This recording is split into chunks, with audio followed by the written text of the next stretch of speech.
1030049. Di sini saya akan mempresentasikan hasil rangkuman saya dari kelompok 7 sampai dengan kelompok 13. Mari kita simak materinya.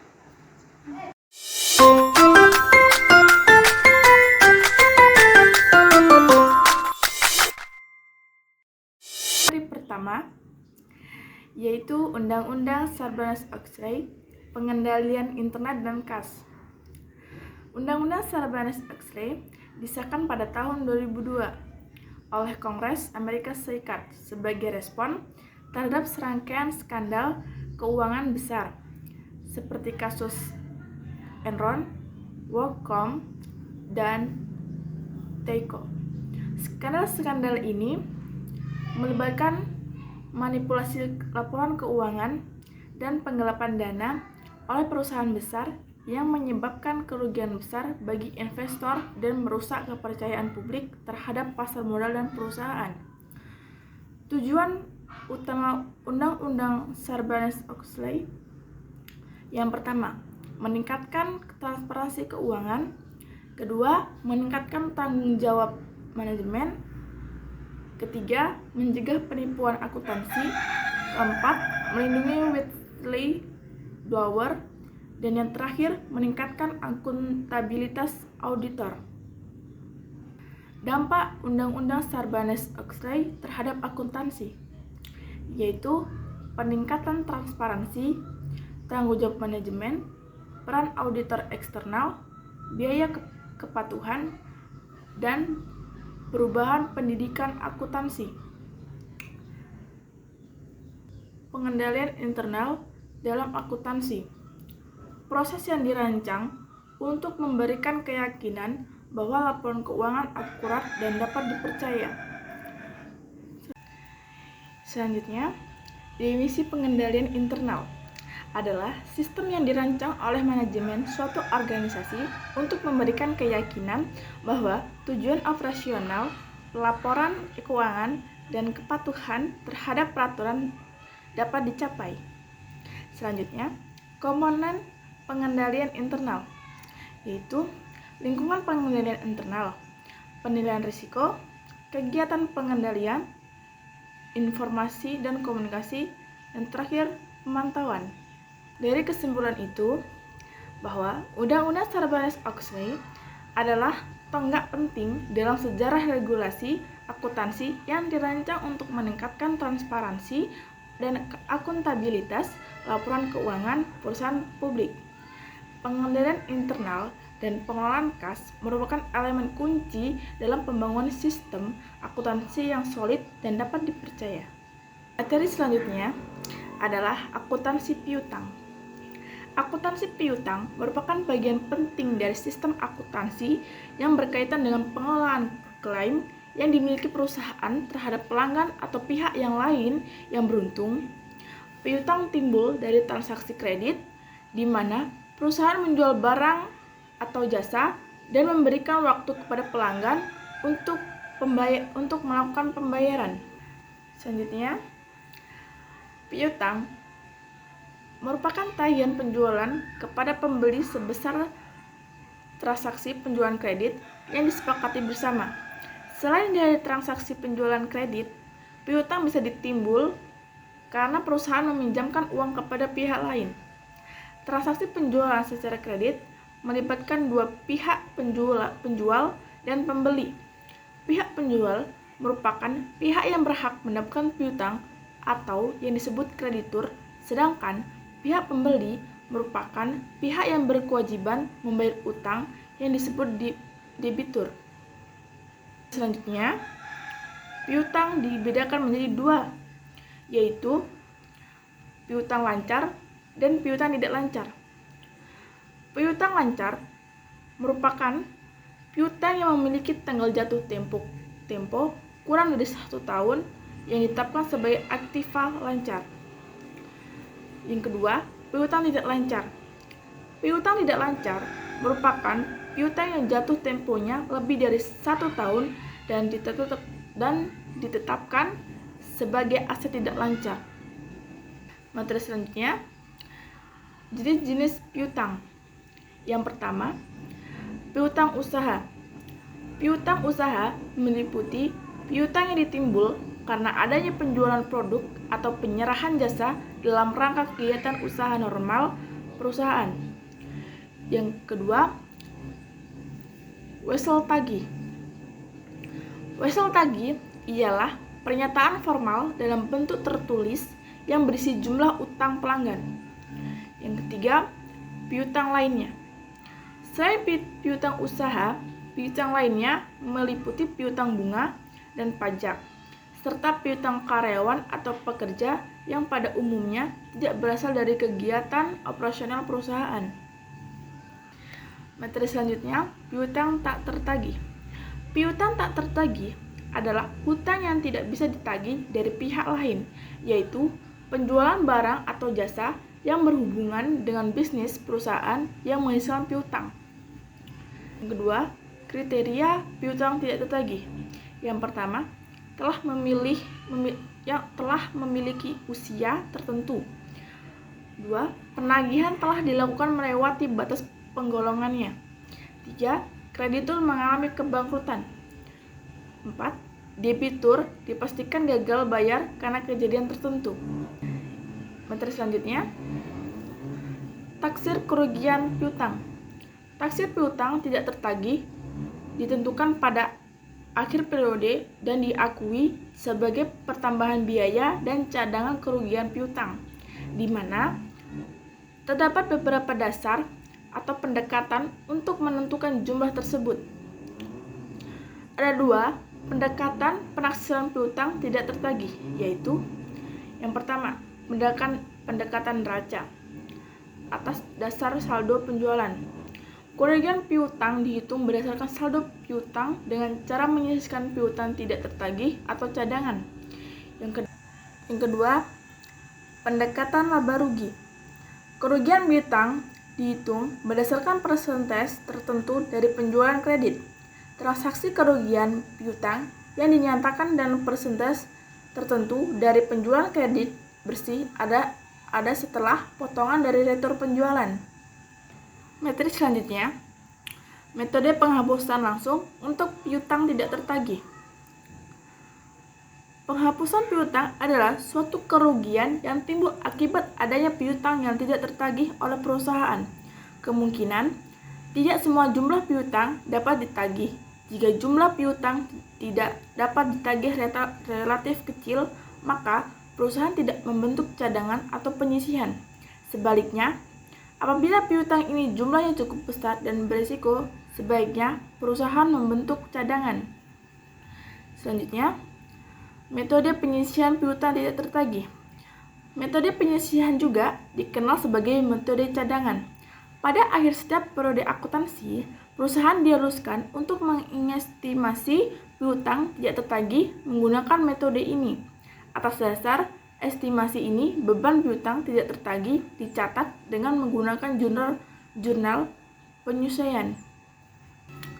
Dari kesimpulan materi akuntansi piutang adalah pengelola piutang yang baik sangat penting untuk menjaga kelancaran arus kas dan kesehatan keuangan perusahaan.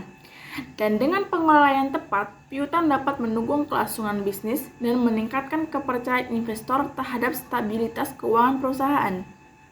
Baik, materi selanjutnya adalah peran akuntansi dalam bisnis. Secara umum, akuntansi dapat didefinisikan sebagai suatu sistem informasi keuangan yang menghasilkan laporan kepada pihak-pihak yang berkepentingan mengenai aktivitas ekonomi dan kondisi perusahaan. Sebagai suatu sistem informasi keuangan, akuntansi merupakan sebagai proses dari 3 aktivitas. Yang pertama, mengidentifikasian, pencatat, dan komunikasi. Kejadian ekonomi suatu perusahaan yang menghasilkan informasi bagi penggunanya. Selanjutnya, peran akuntansi dalam perusahaan dan penggunaan akuntansi. Secara garis besar, pihak-pihak yang memerlukan informasi akuntansi dalam perusahaan adalah manajer, investor, kreditor, instansi pemerintah, organisasi nirlaba, dan organisasi lainnya. Materi selanjutnya yaitu profesi akuntansi. Yang pertama, akuntansi publik, berkenaan dengan pelayanan jasa akuntansi bagi masyarakat. Yang kedua, magang akuntansi, jasa yang bekerja dalam perusahaan swasta seperti pengendali, pemegang buku magang, akuntansi biaya, auditor internal, dan lain-lain. Selanjutnya, bidang-bidang spesialis akuntansi. Yang pertama, akuntansi keuangan, seperti pemilik perusahaan dan kreditor perusahaan, pemerintah, karyawan, dan pelanggan perusahaan. Yang kedua, akuntansi biaya. Yang ketiga, akuntansi pajak. Yang keempat, akuntansi manajemen. Dan yang terakhir, akuntansi anggaran. Selanjutnya, jenis-jenis perusahaan. Yang pertama, perusahaan manufaktur, mengubah input dasar menjadi produk yang akan dijual kepada masing-masing pelanggan.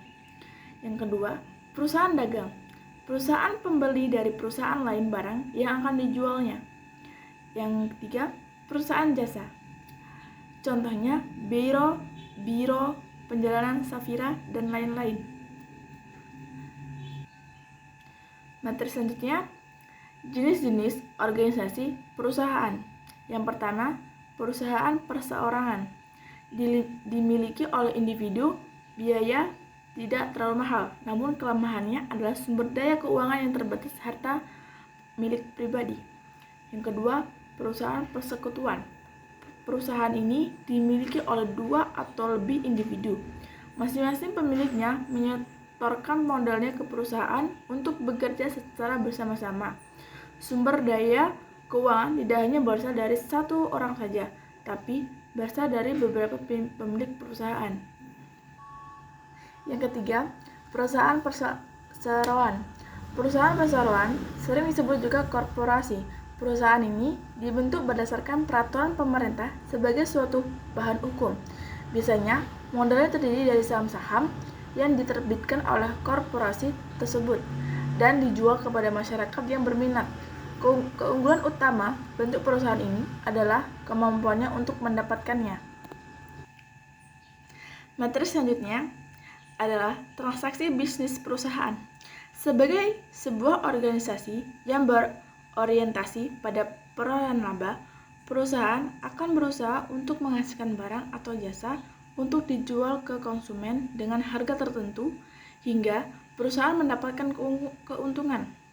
Kejadian ekonomi dari suatu perusahaan yang secara langsung mempengaruhi kondisi keuangan atau hasil operasi dan harus dicatat oleh perusahaan yang terkait, itulah yang disebut transaksi bisnis, seperti transaksi internal dan transaksi eksternal. Selanjutnya, studi kasus akuntansi aset tak berwujud. Aset tak berwujud adalah aset non-moneter yang tidak memiliki wujud fisik, namun dapat diidentifikasi dan dikendalikan oleh entitas. Aset ini dapat digunakan untuk menghasilkan barang atau jasa untuk tujuan lainnya.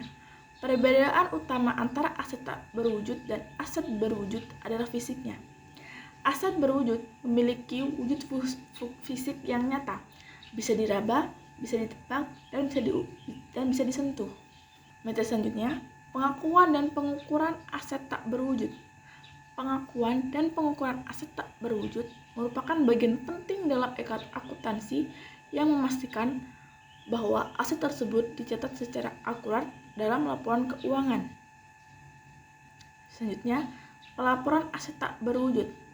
Pelaporan aset tak berwujud dalam laporan keuangan bertujuan untuk memberikan informasi yang transparan dan akurat pada para pemangku kepentingan mengenai nilai dan dampak aset-aset tersebut pada kinerja perusahaan. Berikut ada aspek-aspek penting yang perlu diperhatikan dalam pelaporan aset tak berwujud. Yang pertama, informasi yang diungkapkan dalam laporan keuangan. Yang kedua, laporan manajemen. Yang ketiga, contoh pengungkapan dalam laporan keuangan. Dampak aset tak berwujud bagi perusahaan. Yang pertama, peningkatan nilai perusahaan. Kedua, keunggulan kompetitif. Ketiga, pendapatan dan keuntungan. 4. Inovasi dan pengembangan produk. 5. Akses ke pasar global. 6. Kepercayaan investor dan kreditor. Yang terakhir, pengelolaan risiko. Dari kesimpulan materi studi kasus akuntansi aset yang tak berwujud adalah pengakuan dan pelaporan yang tepat sangat penting untuk memberikan gambaran yang akurat tentang posisi keuangan perusahaan. Pengelolaan yang hati-hati terhadap aset ini, termasuk uji penurunan nilai dan amortisasi yang tepat, sangat berpengaruh terhadap laporan keuangan dan keputusan investasi perusahaan. Baik, materi selanjutnya adalah akuntansi liabilitas. Liabilitas adalah sebuah kewajiban yang harus dibayar oleh sebuah perusahaan pada pihak yang bersangkutan dengan cara mengeluarkan sejumlah dana atau sumber daya ekonomi perusahaan tersebut.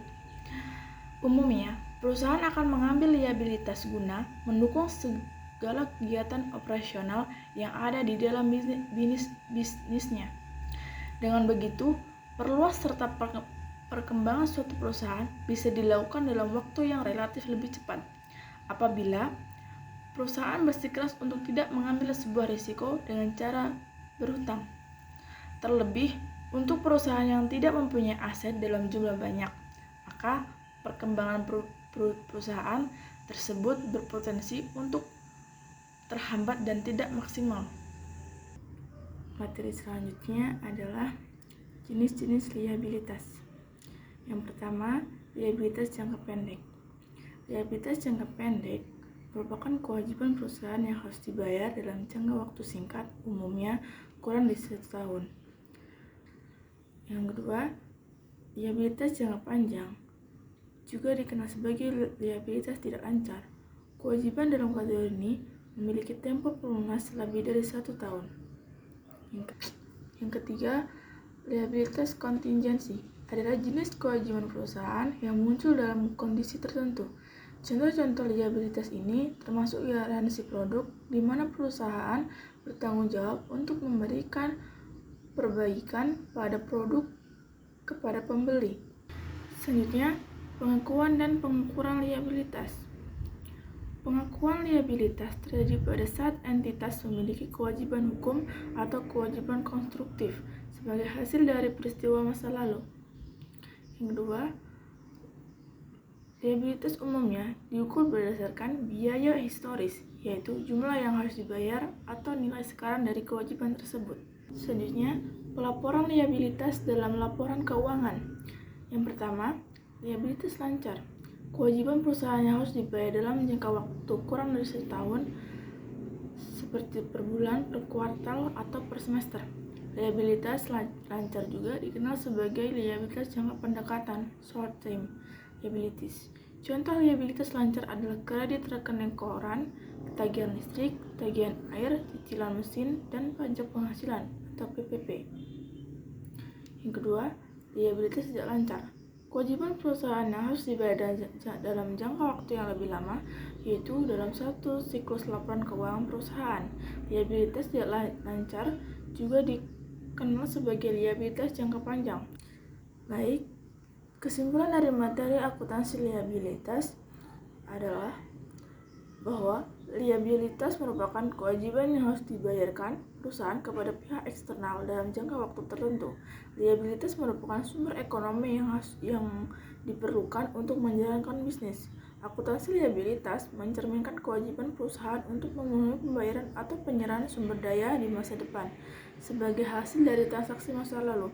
Liabilitas dikelompokkan menjadi liabilitas jangka pendek dan jangka panjang, tergantung pada jatuh temponya. Dalam akuntansi, pencatatan liabilitas penting untuk memberikan gambaran yang akurat tentang posisi keuangan perusahaan, membantu manajemen dalam pengambilan keputusan, dan memastikan transparansi kepada pemangku kepentingan.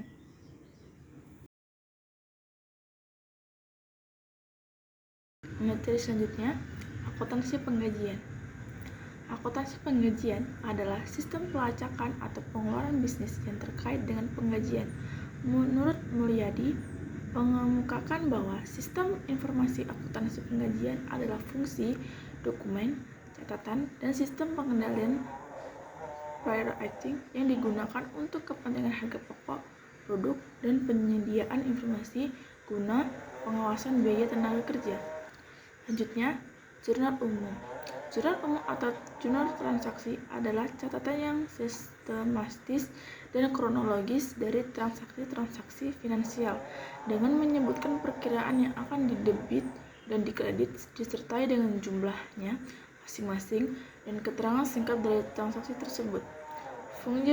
Fungsi jurnal ada beberapa, yaitu fungsi historis, fungsi pencatatan, fungsi analisis, fungsi instruktif, dan fungsi informatif. Selanjutnya, liabilitas kontingensi. Liabilitas diestimasi adalah kewajiban yang jumlahnya belum pasti, tetapi dapat diperkirakan secara wajar berdasarkan informasi yang ada. Contoh, garansi produk dan kewajiban pensiun. Liabilitas kontingensi adalah kewajiban yang muncul karena hasil dari peristiwa di masa depan yang tidak pasti. Contoh, kemungkinan terjadi peristiwa yang menyebabkan kewajiban. Selanjutnya, jurnal untuk garansi produk. Garansi atau warranty adalah janji yang diberikan oleh penjual atau produsen bahwa produk yang dibeli akan berfungsi seperti yang diharapkan selama periode tertentu. Jika tidak, produsen berkewajiban untuk memperbaiki atau mengganti produk tanpa biaya tambahan. Selanjutnya, jenis garansi. Yang pertama, jenis garansi asuransi, yaitu jenis garansi yang melekat pada produk sesuai dengan spesifikasi yang dijanjikan. Yang dua, garansi layanan, yaitu garansi yang dijual.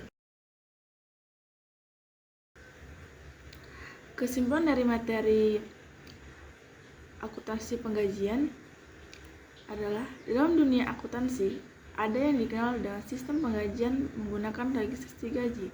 Sistem penggajian dengan registrasi gaji adalah daftar atau lembar kerja yang dibuat oleh bagian akuntansi atau penggajian perusahaan. Daftar ini menjelaskan apa yang harus dibuat kepada karyawan. Materi selanjutnya yaitu akuntansi untuk persekutuan. Persekutuan partnership merupakan gabungan antara dua orang atau lebih yang memiliki dan menjalankan usaha untuk mendapatkan laba. Di Indonesia terdapat 3 jenis persekutuan yang diakui oleh Kitab Undang-Undang Hukum Perdana KUHP: persekutuan perdata, firman, dan persekutuan terdata CF. Persekutuan dapat dikelompokkan menjadi 2, yaitu pertama, persekutuan firman adalah persekutuan yang didirikan atau diadakan untuk menjalankan perusahaan dengan menggunakan nama bersama, di mana semua sekutu bertanggung jawab penuh dan biasanya ikut aktif mengelola perusahaan. Firma secara luas dapat digunakan untuk kantor hukum atau kantor angkutan. Baik, selanjutnya persekutuan komanditer CF, suatu bentuk perjanjian kerjasama untuk berusaha di mana salah satu atau lebih dari anggotanya bertanggung jawab atas terbatas, yaitu sekutu aktif dan sekutu pasif silent partner. Baik, kesimpulan dari materi akuntansi untuk persekutuan adalah persekutuan merupakan bentuk usaha yang cenderung mudah untuk dibentuk, pembunuhan modal yang lebih praktis, dan pembagian laba yang didasarkan pada perjanjian awal, menjadikan persekutuan sebagai pilihan bentuk usaha yang dapat berkembang lebih cepat serta menarik, khususnya untuk UMKM di Indonesia. Persekutuan ini dibentuk berdasarkan perjanjian awal dari pemilik modal. Meskipun pemilik modal tidak harus membuat perjanjian secara tertulis, namun pada perkembangannya perjanjiannya secara tertulis tetap dibuat untuk keperluan pembagian laba yang transparan. Itulah penjelasan dari saya. Saya akhiri dengan mengucapkan Assalamualaikum warahmatullahi wabarakatuh.